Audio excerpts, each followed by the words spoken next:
got Matt Dyor with me here today. He is the founder of Payboard, which is a great little app that you can use on your website to help boost traffic and really give you insight into really what's going on your website and how to make better conversions and such. And Matt, why don't you first off, tell us a little bit about yourself and also how people can get a hold of you and where your app's at, and then I'll get into kind of what is Payboard and a bunch of other questions for you. Awesome. Well, first off, Chris, I just want to say thanks for having me in today. This is really exciting to be able to talk to folks about what we do at Payboard.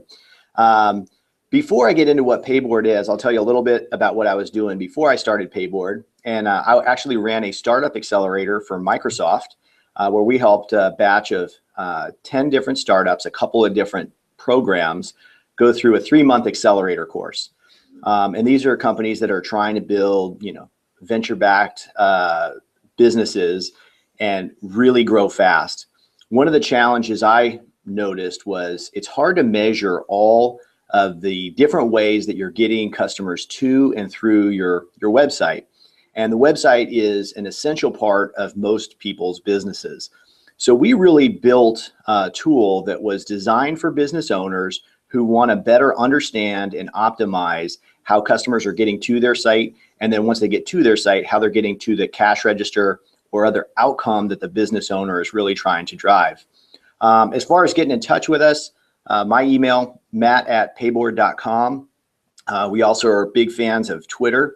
I think that was actually how we got connected, Chris, was through Twitter. And the Twitter handle there is @Payboard. Excellent. So, you kind of answered, what is Payboard? Is there anything you may have missed in Payboard? I know you're going to walk through how you've helped a client out before and probably get into some detail there. But is there anything you may have missed that you want people to know about?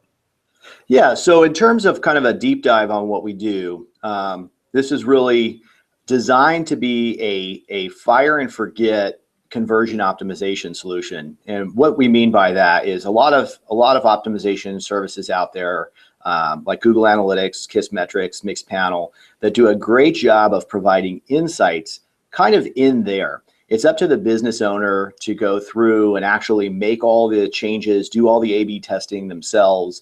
And, for a big company that's maybe making tens of millions of dollars a year, that's probably worth it. Hire somebody, have them sitting behind a keyboard all day and trying to figure out, what's going right, what's going wrong, doing A/B testing, calculating statistical significance, and all those things that, you read about when you start thinking about conversion optimization. But for a lot of companies, it really isn't worth it for them to be conducting these exhaustive tests. They just don't get the ROI if they hire somebody or if they hire an expert to do these tests. They really spend more on the optimization than they get. And so we've built software that actually conducts these tests for the benefit of our customers automatically. The customer doesn't need to do anything. And it does it using these little things that we call boosters. So you'll see this on some sites. Hopefully, if you go to the Pacific Science Center, space.com, Moz.com is testing it out. We'll see if they come out with salestipaday.com. Salestipaday.com. You'll see these little boosters come up that are basically little experiment platforms to say, hey, what happens if we get people to go to the About Us page versus the products listing page? Which one of those is going to cause more people to click and then cause more conversions at the end? And so what we're really trying to do is automate that process of learning so that the business owner can have, the software handle the kind of tedious tasks of doing the A/B testing, and the business owner can come in and benefit from those insights and maybe update their site, or maybe just let Payboard handle that intelligent navigation for them. So first off, why'd you create it? Well, I think the big challenge I saw is that there's a lot of great tools out there, but they're designed for people who really want a full-time job doing conversion rate optimization. And again, if you're kind of in that $1 to $20 million a year business, or certainly if you're a startup and you're not making $1 million a year, you really don't want to be spending your entire day looking at Google Analytics, trying to figure out what reports to generate, it just was too much work to get any value out of the system for a lot of businesses. Again, they're built for experts. They're really built for people who are going to make their living in the tools. And we want to make something that was dead simple, really optimized for that small to medium-sized business that doesn't want to have to spend a person doing analytics for the whole time. And so we've really focused on simplicity, ease of execution. So not just simple data, but the ability to take simple actions and say, hey, I have a hunch that if we send people to About Us, it's going to do better. Let's test that hunch out. So we're really trying to make this process of conversion optimization dead simple for what has been a largely neglected market segment. You know, part of the stuff I was going to ask you about the benefits, but I mean, you really talked about a lot of the benefits. I think, you know, one of the key things I see, and you can talk to this in a sec here, is, you know, the fact that if you don't have a full-time person doing this for you, one of the things you have to think about is that, you know, if I can get someone to click on a page or do a certain action, and before I used to convert at 1%, now it converts to 2%. What people don't realize is that's not a 1%, that's 100%. You know, it's doubling what you get. And there's different steps along the way, which can have a significant impact on conversion rates, revenues, signups, a whole bunch of different things. You get thoughts on that? Yeah, this is a funny one. You're kind of stealing some of my thunder that I'll queue up. I'll still present it as if it's really novel at the end. But I think a lot of times people get these misguided perceptions of, you know, hey, we're going to increase your conversion rate by 5%. And they're like, awesome, you're going to increase my conversion rate from 1% to 5%. And it's like, no, that's a X improvement. There's no way you're going to do that with a tool, like just to set expectations. But then you say, oh, it's just a 5%. Well, I don't really care about 5%. And it's ridiculous. It's like, okay, I'm spending 95% of my revenue on the other, you know, on my ad spend, my marketing efforts, my website. And then there's this little tiny, you know, CRO optimization, either tool or initiative, or, you know, whether you use Payboard or any of these other services that gives you 5% of that value. Hey, it's worth 5% of your advertising and marketing spend. These little gains, they're at the point of impact on the business, right? So it's actually looking really downstream. And if you get a 5% optimization or improvement on the actual, you know, whether that's revenues or signups, if you get 5% more there, that's worth 5% of your advertising spend. So yeah, I think it's a great point that people don't realize with these small numbers that the improvements are going to be small, but that they're really material to the performance of the business. Absolutely. Hey, look, you know, one of the things that we discussed beforehand was that you would show us how this has worked with one of your clients. Do you mind sharing your screen and showing this to us? Yeah, no, that's awesome, because I think a lot of times, you know, these kind of abstract ideas are a little bit tough to grok, you know, but then once you see it actually applied in context, it makes a lot more sense. So what we're going to be talking about today is, you know, really how to figure out what to fix and where to send website visitors once they get on your site. And we're going to use this this company called Crown Bees that is a local seller of bees, right? They have kind of two goals. They want to help people learn about bees, but they also want people to buy bees. So Chris, how many bees have you bought? Gotta say, I probably have never bought a bee before in my life. Been stung by tons though. So we want to educate you first on why bees are not just stinging assets, but that actually highlights a big part of, you know, what this company is that they're a niche e-commerce player. It's not a Amazon competitor selling everything that everybody else is sending. They really have a very specialized offering. By the way, sorry, I'm just looking at that. That's crazy. 10,000 visitors a month for a 10,000 visitors a month. It's awesome. And after the show, it's going to be like 11,000 visitors a month. I'm confident, because everybody's going to want to go check out bees. But this is a very passionate crew. I mean, bees save the planet, so we should all do our part. Now, 6% of their visitors convert. And what we count as a conversion on this company is that they visit the checkout page, right? Doesn't necessarily mean they bought, but that was the goal we set up. Every company can have a different goal. It's just basically, what is the job of the website? And there can be various, you know, reasons why you might be saying, okay, for now it's signups. For now, it's engagement because we don't have enough sales. In this case, we're just trying to get people to the checkout page. And an important part is that they don't want to compromise the experience. They don't want to just have a big, huge buy now button throughout the website. They really want people to learn, and then they want people to buy. So what we're really talking about here is how data and design-driven conversion rate optimization, so that you can think about the experience that you're guiding your customer through. The first thing you want to do is actually figuring out what is working so that you can get more people to do this. A lot of times people gravitate to the second thing, which is figure out what is broken, understand why, and fix it.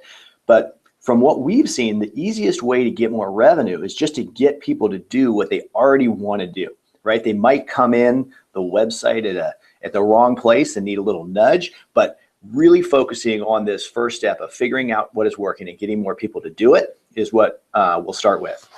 So the starting point that we have for all of this is really the landing page grader. And so you go log into Payboard, and you'll see all these different landing pages. Each of these triangles represents one of the landing pages for one of the different device types, whether it's mobile or desktop, because mobile and desktop have radically different experiences. Even though they're on the same page, they're essentially on a different page. But what I've highlighted here is a really interesting phenomena, that there's this refer growingagreenerworld.com that does just a wonderful job. So we mentioned a really high conversion rate of 6% for the overall site. Well, this page has a 10%. So when people come from Growing a Greener World, land on the homepage, they've got a 10% likelihood of making a purchase. That is fairly astounding. Now, not only do we want to look at landing pages, but we want to look at the internal pages, right? So once somebody's on the site, where do we want to send them? A lot of times we have a static site. That's what we see pretty much across the board today, is that the site is just whatever the person told it to do. It's got some navigation, it's got some images. But when you look at this, I mean, look at these crazy differences in conversion rate depending on where somebody goes after they land on the website.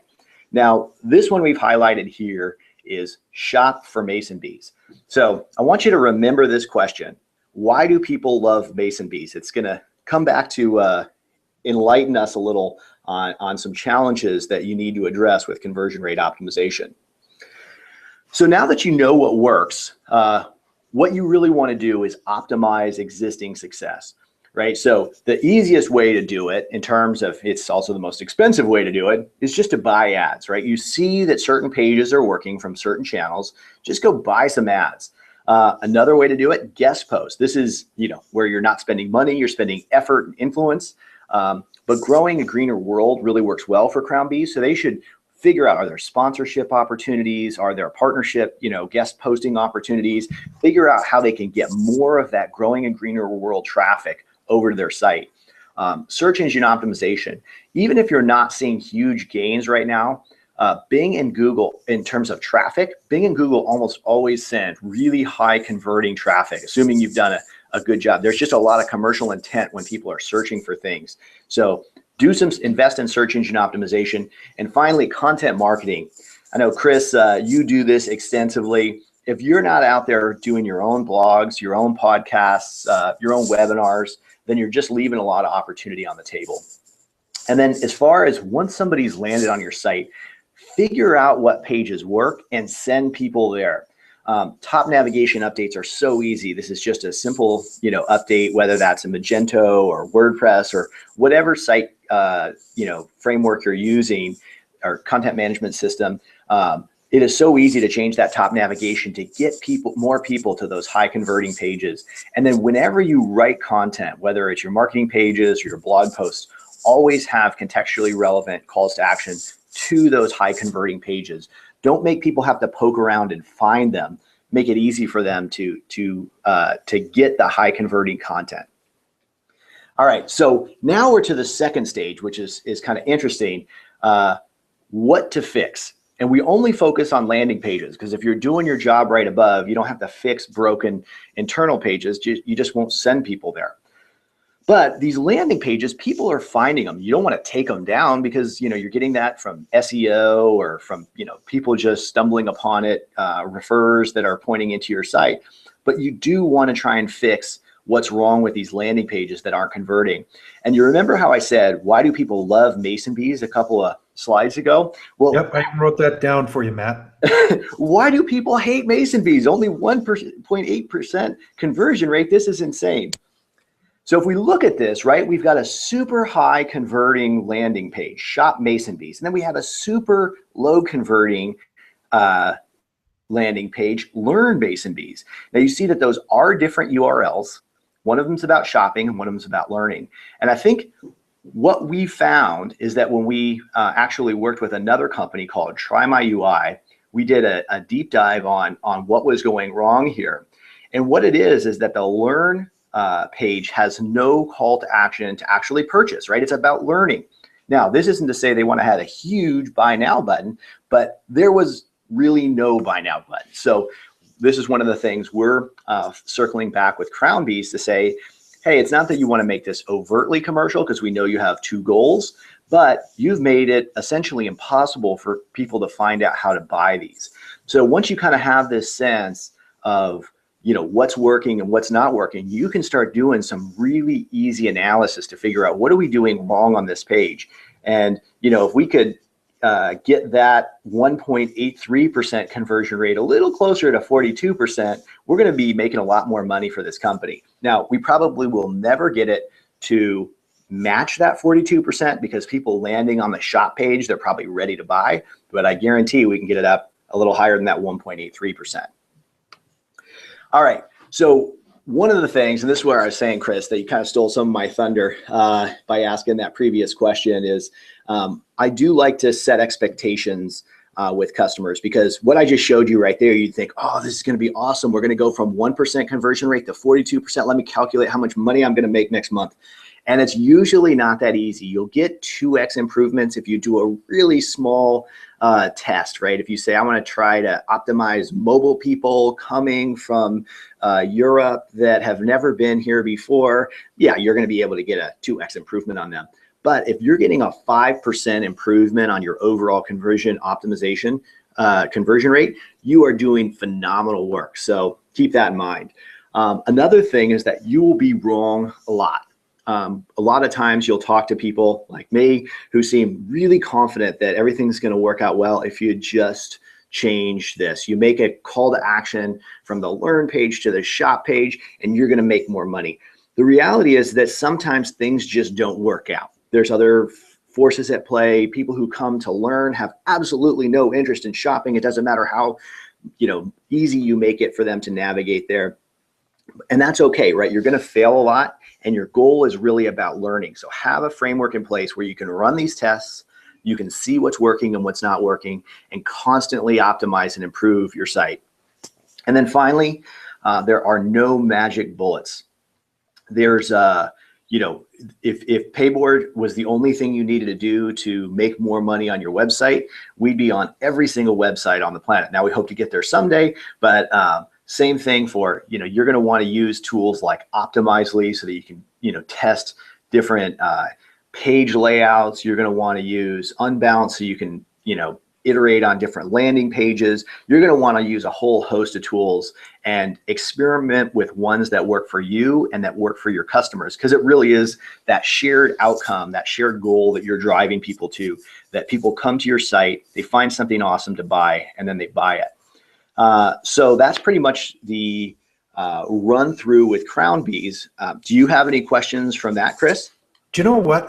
If you could go back to showing your face on the screen, then we can have that conversation going. You know what? There's some questions. So, you know, if I look at this, ideally, what it is you're taking someone, you're gently nudging them along almost like a decision path or to an end goal, right? And if I look at it, you're taking what stuff converts really well, what doesn't. Okay, if we know this works, we can take them here, move them through a path.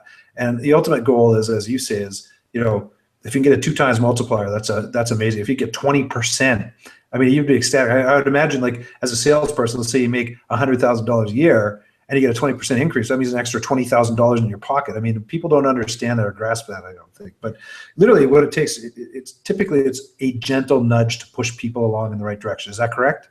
Yeah, and here's the thing that we really believe in too, is that if it's more than a gentle nudge required, there's probably something wrong, because this is actually what you have to assume, that people come into your site, they want to buy something from you, right? So that is a shared success. And if you can't honestly believe, it's like, man, I got to trick these customers into buying something, go build a better product or sell better products. It should be an awesome experience when somebody's like, this is the exact, B I was looking for. This is the exact sales tip I was looking for.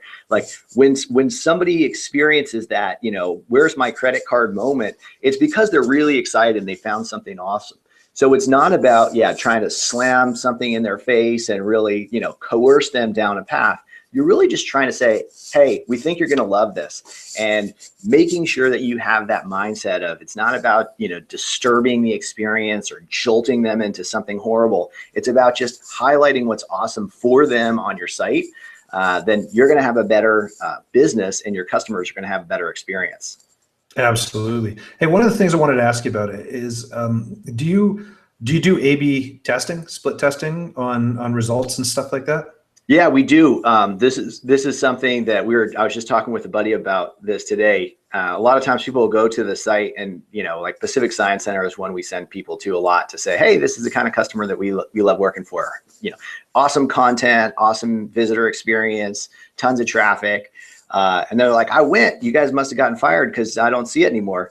And we intentionally split test the traffic so that we can make sure not only that we're pushing people down these high success avenues, but that we're also, how much are we optimizing over the baseline? We want to make sure that people are, making more money by using our service. So we'll segment that out. And sometimes we won't be winning, and then we'll go and do deep analysis on, okay, well, what's wrong with this account? Does the algorithm need updating for that account? Do we need to stop recommending people to, silly example with Pacific Science Center, maybe there's a page that was really popular for a while. Our algorithm should figure out that it's no longer showing, but it might not, and we can talk details about why it doesn't. But so we'll go through and say, oh, stop sending people to an exhibit that no longer is active, and suddenly conversion rates will go up again. So we definitely maniacally A/B test on the back end to make sure that our customers are benefiting from the service. But yeah, the customers can do it themselves if they so desire. The other thing I was just thinking about while we're talking about this is, if you're moving someone from one page to, well, let's just say a less desirable page or something, but you're sending maybe more traffic to it and you're getting a higher conversion and stuff. That means people are spending more time on what originally may have been a low converting page, not a lot of time, people bounce off, stuff like that. But in fact, you're moving more people towards that page, and potentially they're spending more time there. There's a big impact on potential results in Google, the search engines, is or not, with when they start looking at us saying, hey, you know what? There's more traffic coming to this. There's more time spent on it. There's a way that this could actually even move your rankings up on those pages. Is that correct? Yeah, I will be the first to admit I do not understand the 4 trillion rules that Google has. I don't even know if anybody at Google knows the exact extent of it. But the reality is that you're going to be, by providing a better experience from your visitors, you're going to drop bounce rates. People are going to find stuff that they want to buy more. You're going to learn more about the kind of customers you should be reaching out to, right? Go publish on A Greener World, and you're going to start driving traffic in there. I believe that influences Google. I will not say what influences Google. I don't even think the people who do that exclusively as a living entirely know these days. But yeah, I think if this is one that, Matt Cutts from Google always talks about, is it's like optimize for the user, and then Google will follow. And I do believe at its core, that is Google's algorithm. It's trying to understand, like, how much do people love this content? And then it wants to reinforce that success as well. So by providing your visitors with an awesome experience, you're going to actually, I think you're going to drop that bounce rate. You're going to increase time of engagement. And I would say that whole, more revenue for your business is pretty sweet too.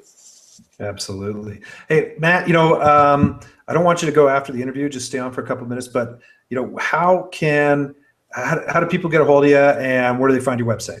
Yeah, so www.payboard.com, Payboard.com. I am Matt at Payboard.com, and our Twitter handle is @Payboard. Excellent. I'm so glad you could do this. Matt is Matt's out of the Seattle area, which always has a fondness for my heart. I've lived there for numerous years and had a vacation home there. So one of these days I'll get down to see you, Matt. That sounds awesome. We'll be looking forward to it.